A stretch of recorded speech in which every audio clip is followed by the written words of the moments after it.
So today we have our most privilege to welcome to the pulpit a man who has been faithful in serving alongside this church for almost 2 years now, maybe, yeah. So he comes to us all the way from the beautiful nation of Fiji. Yes, the wonderful place. I want to go there. So now I know who contact to go there. Yeah, since he joined our church community almost 2 years, he has committed himself wholeheartedly to God's work here, serving and encouraging us with a genuine spirit and powerful faith. He has a passion for teaching the scriptures and deep desire to see lives transformed by the gospel. We are so grateful that he is stepping forth today to deliver the message of God has placed on his heart. So please join me in giving truly enthusiastic welcome to our brother in Christ and speaker today, Pastor Isikeli.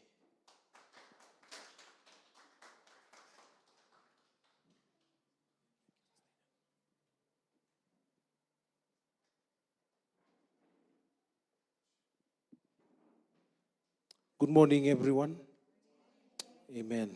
Thank you very much, Pastor Raynan, for that wonderful introduction. He asked me a few days ago, how should I introduce you, Pastor? I said, just make it simple.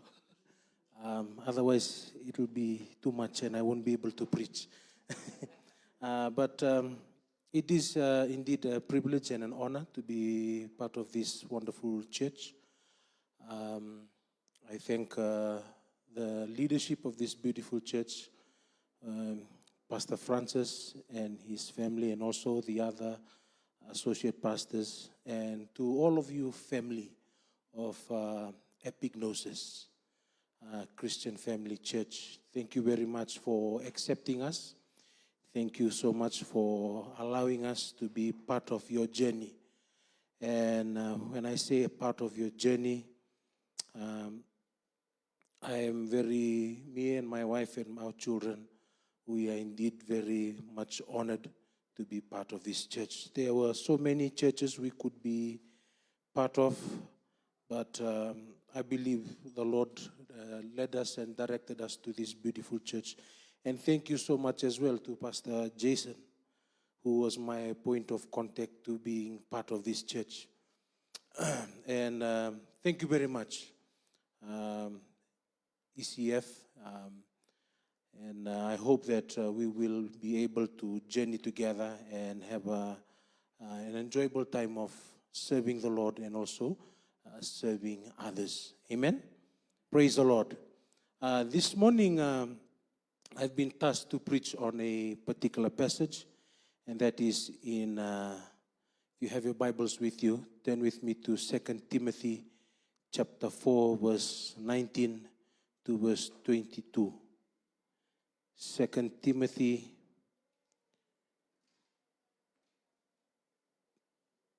chapter 4,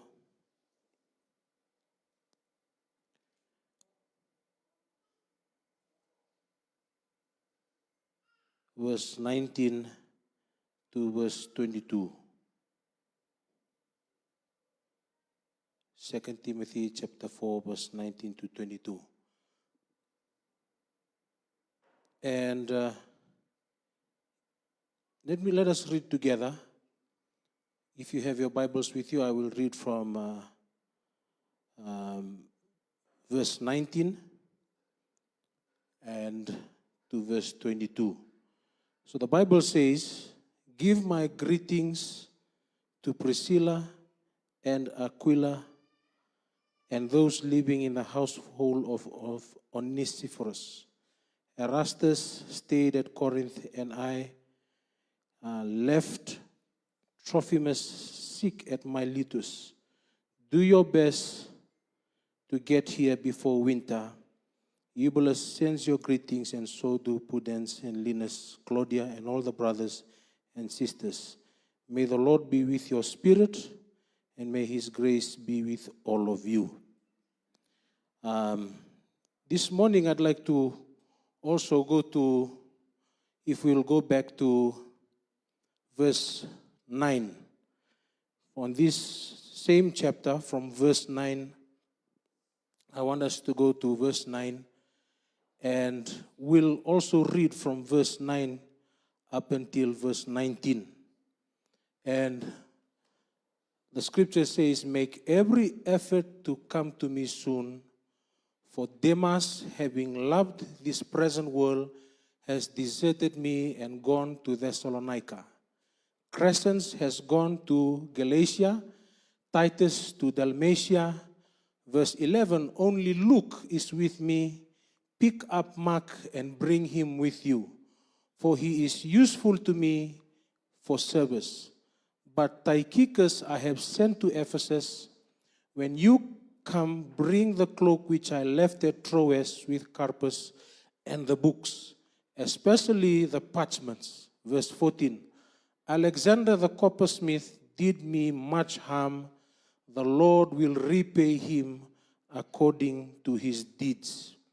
In verse 15, "Be on guard against him yourself, for he vigorously opposed our teaching. At my first defense, no one supported me, but all deserted me. May it not be counted against them, but the Lord stood with me and strengthened me, so that through me the proclamation might be fully accomplished, and that all the Gentiles might hear. And I was rescued out at the lion's mouth.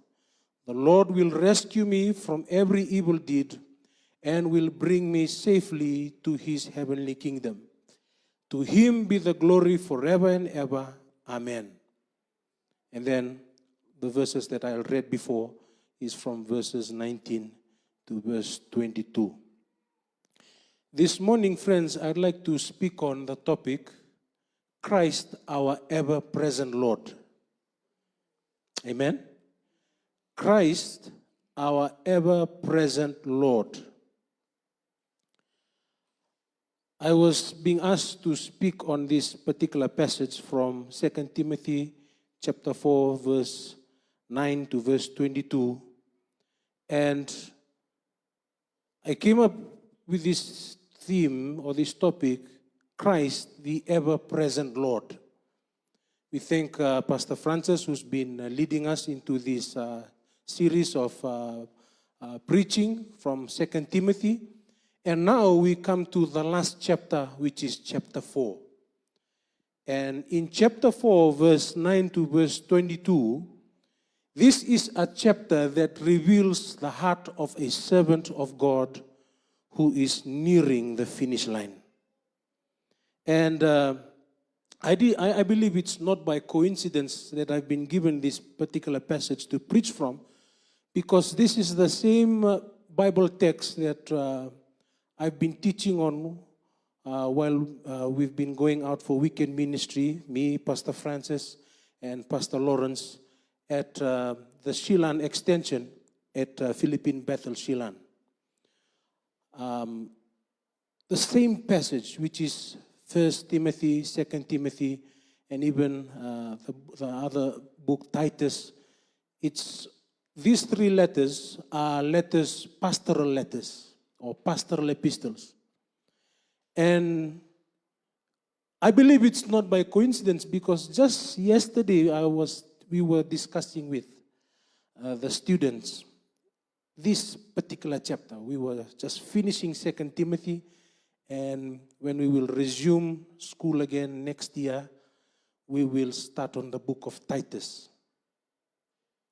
So let me just give you a brief background behind this book, or this letter. It's a pastoral letter to a young pastor in the city of Ephesus. Where is Ephesus? Ephesus is in modern Turkey today. So it's a letter revealing the heart of a servant of God that is nearing the finish line. If the media would kindly just go to the introduction slide. So here Paul is writing from a Roman prison. He is writing from a Roman prison, and he's writing this letter knowing that this is going to be his last words to his spiritual son called Timothy. And what stands out is not fear or bitterness, but what stands out in this letter is this theme of faith. Now, some of you might ask, what is the purpose behind this letter, especially 2 Timothy? The purpose of this letter is to encourage Timothy to remain faithful. Praise the Lord. To remain faithful despite persecution, to remain faithful despite loneliness, to remain faithful despite opposition. It was not only a letter to encourage Timothy to remain faithful, but it was also a letter to urge Timothy to guard against false doctrine. False doctrine or false teaching was something that was a problem with the church then. And Paul was writing to Timothy, Timothy, you must be able to guard right doctrine or right teaching. If you look into chapter 2, verse 2, Paul is urging Timothy to teach others who will continue the work. It was not only a letter to encourage Timothy against false doctrines, but it was a letter to encourage Timothy about suffering in ministry. So, if you have to summarize the letter, 2 Timothy calls you and I to remain faithful to Jesus Christ. Amen? It calls you and I to be faithful. Not only the pastors, not only ministry workers, but every Christian believer, every Christ-like believer to be faithful to Jesus Christ. So, in these last verses, from verse 9 to verse 22, Paul recounts both beauty and the pain of relationships in ministry. Some strengthen him, others harm him, yet Paul does not conclude his letter with disappointment in people, but instead with a confidence that the Lord who called him never left his side. Amen? Friends and family, I'd like to leave this with you this morning. The God who calls you will never leave you. Amen? Even though you will go through your times of loneliness, even though you will go through your times of disappointment, but have confidence in a God who never leaves us. This morning, the heart of my message, if you'll forget everything I will share today, the next slide, this is the heart of my message. Because human companions may fail us, believers, you and I, must rely on Christ, our ever-present Lord. Amen? Let me repeat that again. Because human companions, your friends, your family, may fail you, but remember this, Christ, our ever-present Lord, is who we must rely on. Now, in the next slide, the question that we should ask ourselves is this: how does Christ remain faithful to his servants? When people fail, when you go through opposition, and when the end draws near. You see, Paul answers this question through a lived experience, not theory. His life became the sermon illustration of this particular passage from verse 9 to verse 22. So basically what I'm trying to say is Paul knows what he's talking about. He's walked the talk. And the answer to this question is unfolded in three movements within this passage.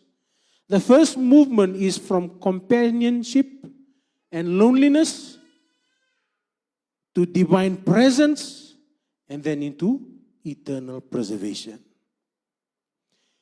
So I want you to ask yourself this question. Honestly, in your own seasons of ministry, let Scripture interpret your pain instead of pain interpreting your Scripture, or pain interpreting Scripture. What do I mean by that?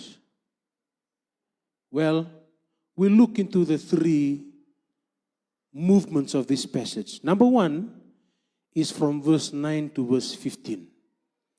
In verse 9 to verse 15, our first truth from the three truths that I will share with us today is that ministry involves fellowship and sometimes loneliness. Let me repeat again. Number one, ministry involves fellowship and even sometimes, many times, loneliness. Now, in the next slide, Paul calls Timothy in verse 9, do your best to come quickly. He calls Timothy, do your best to come to me quickly. You can hear here the longing of a tired servant who values companionship. From verse 10 to verse 11 and verse 19 to verse 21, Luke stayed with Paul. And you can see it by reading when it says, only Luke is with me. Mark, once considered unhelpful, has now become useful as well. Priscilla, Aquila, and Onesiphorus, Eubulus, Pudens, Linus, Claudia, names of people who loved and supported and encouraged are even mentioned. Paul reminds us, the Apostle Paul reminds us that ministry is not done alone. God surrounds us with those who sharpen us, who pray for us, and even who walk with us. But if you go into the passage from verse 10 and even to verse 14 to verse 15, you also see a movement in the passage where there are some who have been trusted and yet they failed. The mention of a name of Demas, who loved this present world and walked away. Alexander, who strongly opposed Paul. And at Paul's first defense, no one stood with him. Paul says in this particular passage, all have deserted me. You see, friends, pain in ministry doesn't only come from the world. It often comes from people who are even close to us. But yet notice that Paul does not become bitter. Instead, he becomes more Christ-dependent. What is this application for you and I today? Always remember that God may remove people to teach you deeper reliance on Him. Amen? Restoration is possible. Don't write people off too quickly. Like, for example, Mark. Mark, who was considered somebody who was not faithful or who Paul did not trust, God was able to restore him, and he was helpful in the last stages of the apostle. Another lesson we can learn is that we must guard our heart from bitterness. Diba? Amen? Guard our heart from bitterness. You see, friends, bitterness can poison our ministry faster than opposition.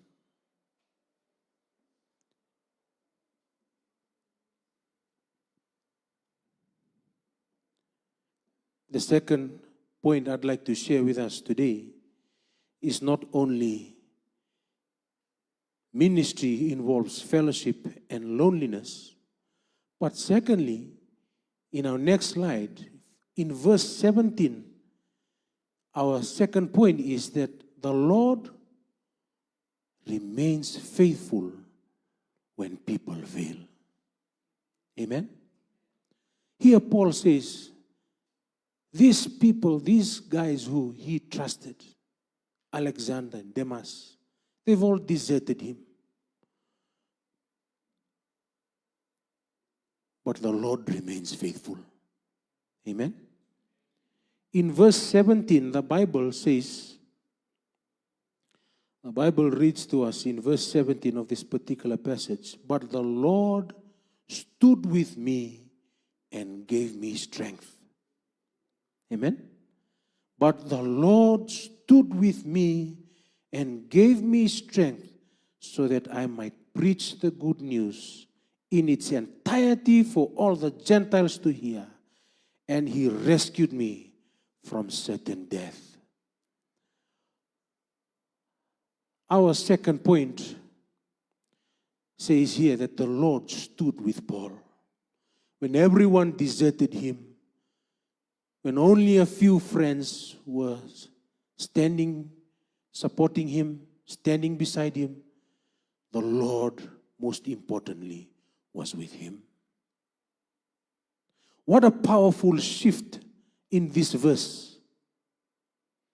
Because here the Bible says the Lord stood with him and strengthened him. And I'd like to say for us today, this morning, that the Lord will stand with you and strengthen you when all others have failed. People left him alone, but he was never alone. The Greek word stood with means to come alongside, to be present as a helper. In the darkest cell, Christ became Paul's closest companion.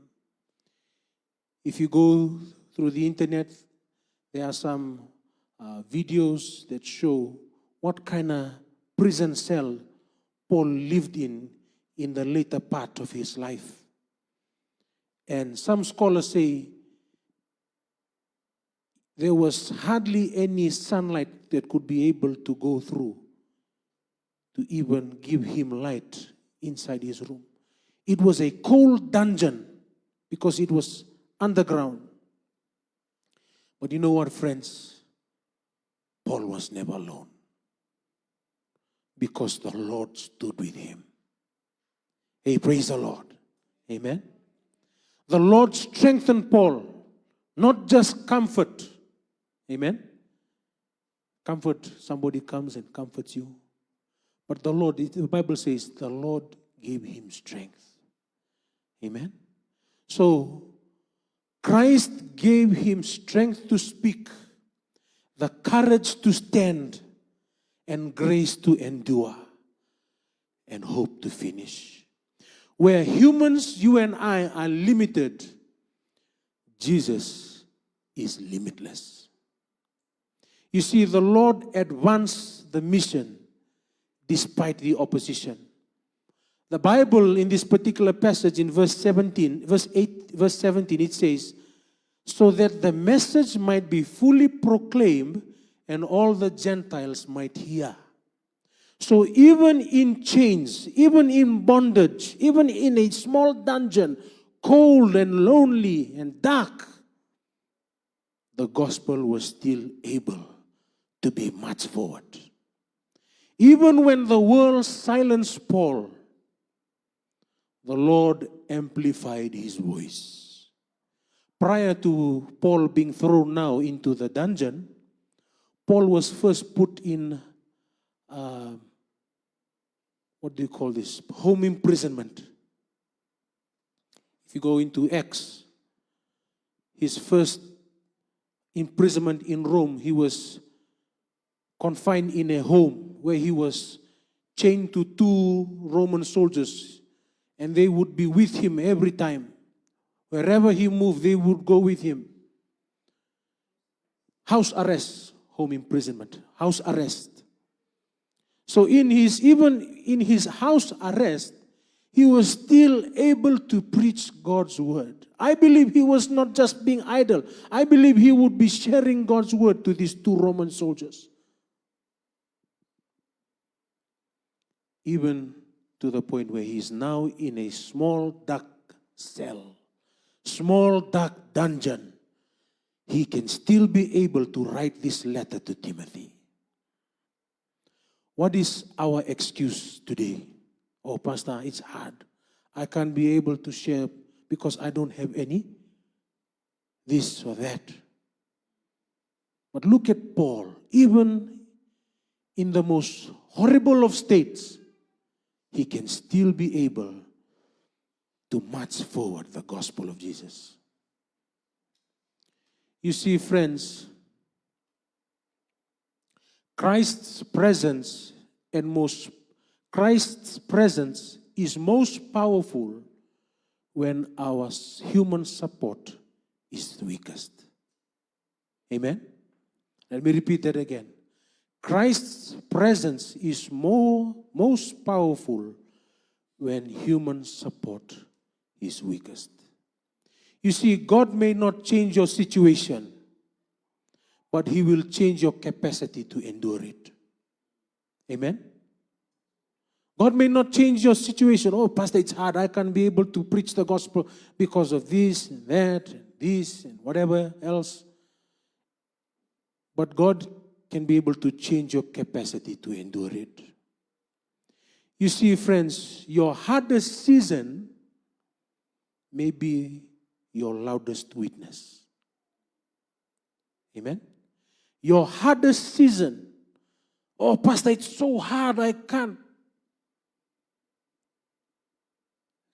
Could be the season where you can be able to witness more for Jesus Christ.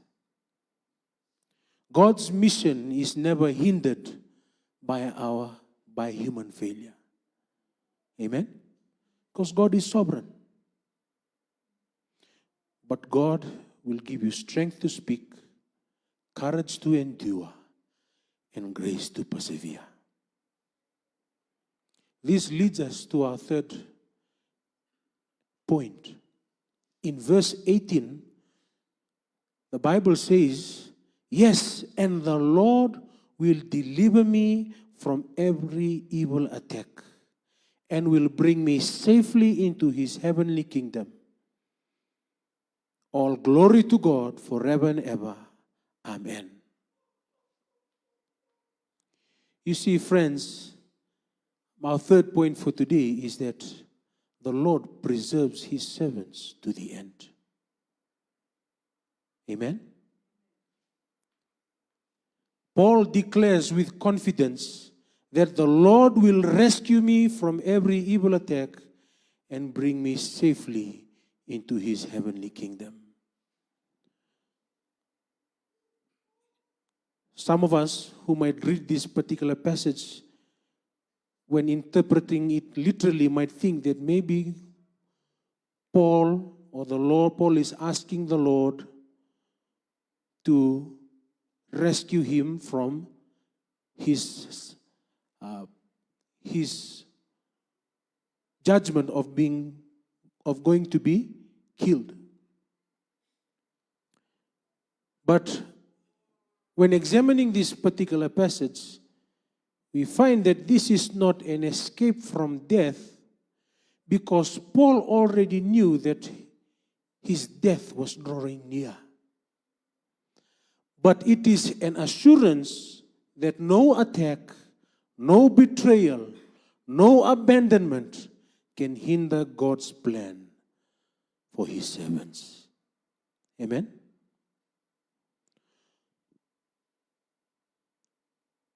So not always from trials. The Lord does not only rescue us, not always from trials, but always through them. Amen? Oh, Pastor, maybe I need to pray that the Lord should not send me a trial, or allow me to go, or I should pray that I shouldn't go through any moments of discouragement. These things are sometimes inevitable. But what we can hope and believe on is that the Lord rescues us when we go through our trials. You see, trials make our faith in Jesus Christ stronger. If we were not to go through any trials, then we would become very weak Christians. But trials are what refines our faith in Jesus Christ. Imagine if you had to go to school without any test. I wouldn't come to APTS. I'd just stay in Fiji and do online.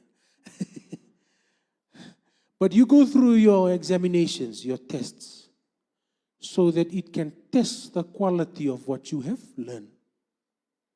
And in life, friends, you will go through tests and trials.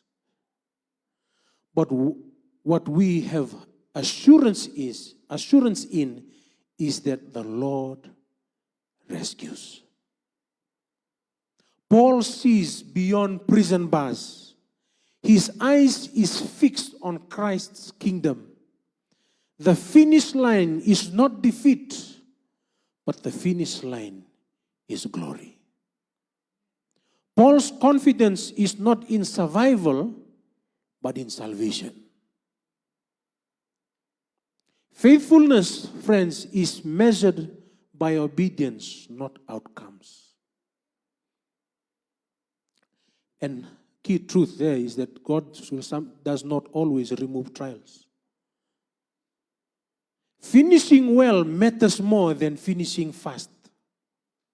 Hey, praise the Lord. Let me repeat that again, because some of you didn't catch that. Finishing well matters more than finishing fast. Sometimes in our journey with the Lord, and many times, it's like a race of a marathon. It's not in the speed of time, like short distance running, but it's how you finish. And finishing well is very important. Death is not defeat for the believer. It's not the end to the road. Hey, praise the Lord. Amen. The finish line is glory, and it is not defeat. So Paul understood this. And he was willing to meet his fate because Paul knew who his Redeemer was. Paul knew who his Savior was. My prayer to us, friends and family here today, and those who are watching online, know that the Lord will rescue you. Know that the Lord will also sometimes not remove the trials that we go through, but that we must keep on trusting Him. Lastly, and fourthly for us today, in verse 19 to verse 22, I read this from the beginning of our sermon.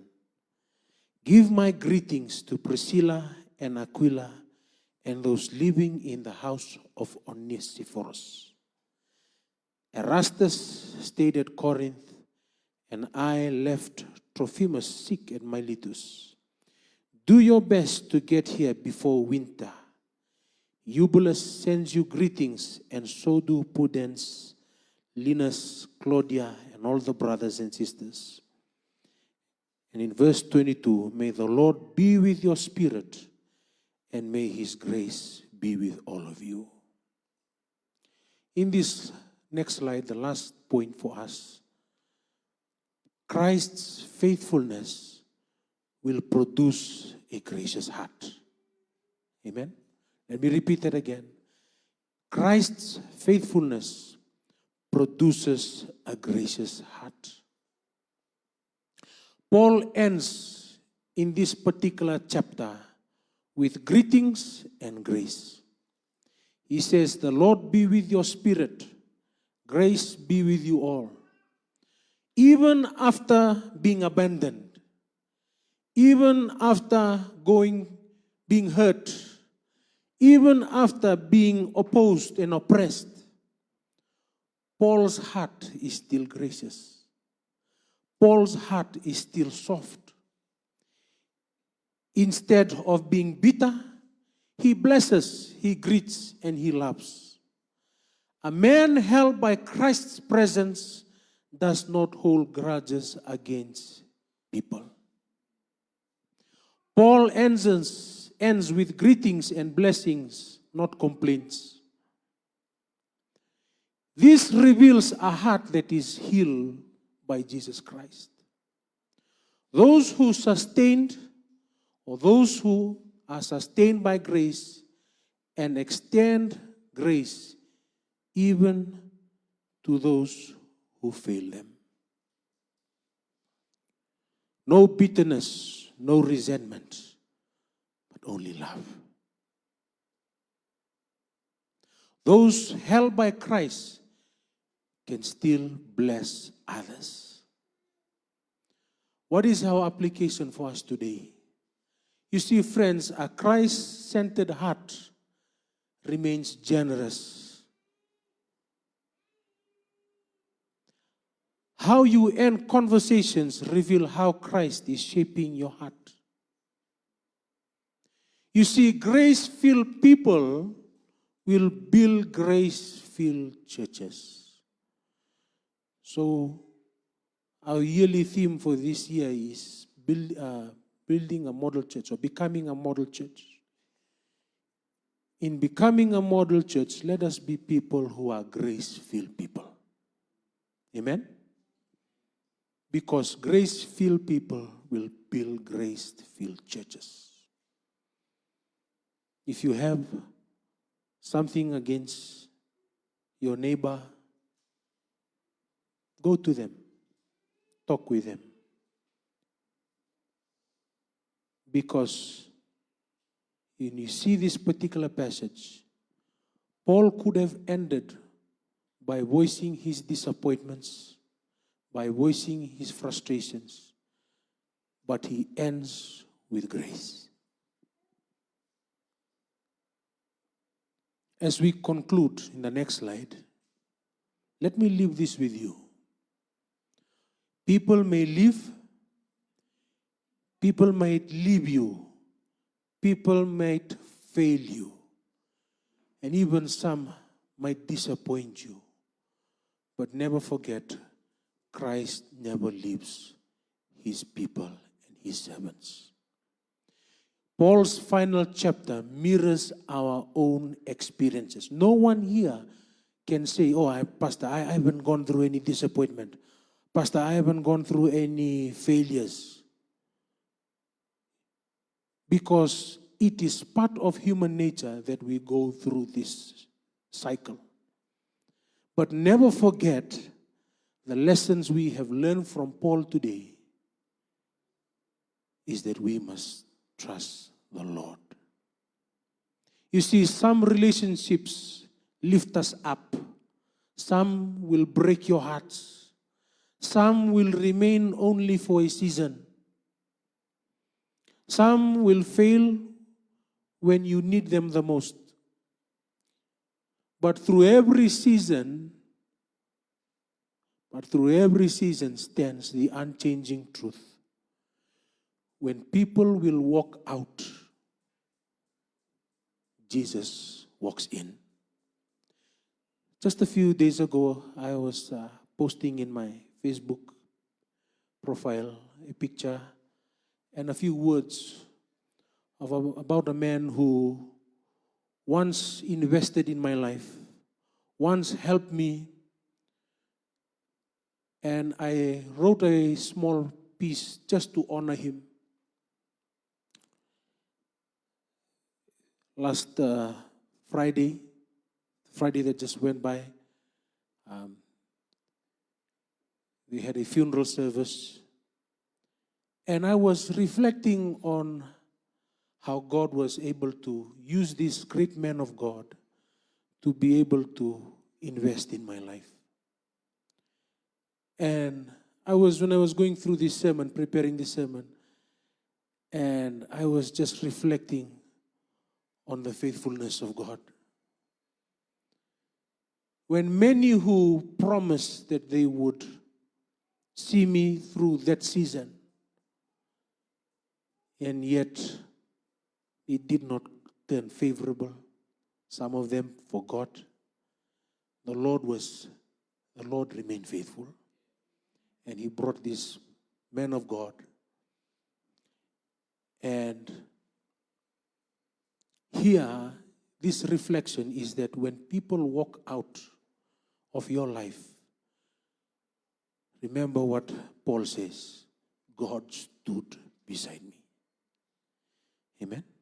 When others forget you or forget us, Jesus remembers us. When no one is going to be able to have the courage to stand beside you, never forget, Jesus stands with us. You see, friends, this passage invites us to rest in the assurance that Christ is our ever-present Lord when humans or when people fail us. People will disappoint us, but Christ will never. Paul's life, ladies and gentlemen, as I come to a close, testifies that Jesus is present at the beginning. Jesus is not only present in the beginning, but He's also faithful in the middle. He's not only faithful in the middle and present at the beginning, but He's also glorious at the end. When people walk out, Jesus walks in. When others forget, Jesus remembers. When no one has the boldness to stand with you, Jesus stands with us. And this morning, before we come to a close, I want us to repeat this declaration that I've prepared for us to read this morning. If you can go to the final slide, declaration. I want us to repeat these 5 or 4 declarations together this morning. Let's read together. 2, 3. When people fail us, the Lord stands with us. When we are weak, the Lord strengthens us. When we feel alone, the Lord remains faithful. We will trust Christ, finish well, and give Him glory forever. Amen. So, as I will sit down again this morning, if you feel abandoned, remember the Lord stands with you. If you feel weak, remember the Lord strengthens us. If you feel discouraged, remember the Lord will carry you to the finish line. If you feel hurt by people, remember that Christ heals us and can use us to be able to still bless others. May our lives echo in Paul's final words, where he says in verse 22, may the Lord be with your spirit, and may His grace be with all of you.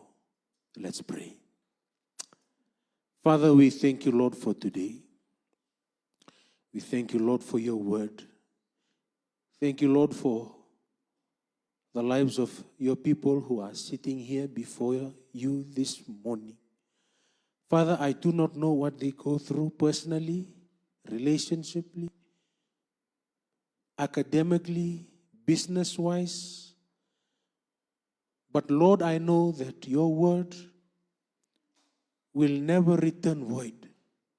Your word, as it is received by the ears and the minds of those who are seated here and those who are watching on our online platforms, that as they hear your word, we ask that your Holy Spirit will be able to convict our hearts. And if there are things that we need to do readjustments, there are things that we need to remove in our life, there are things that we need to add to our lives, I pray, Lord, that your Holy Spirit will help us bring this into reality. Thank you, Lord, for this beautiful church.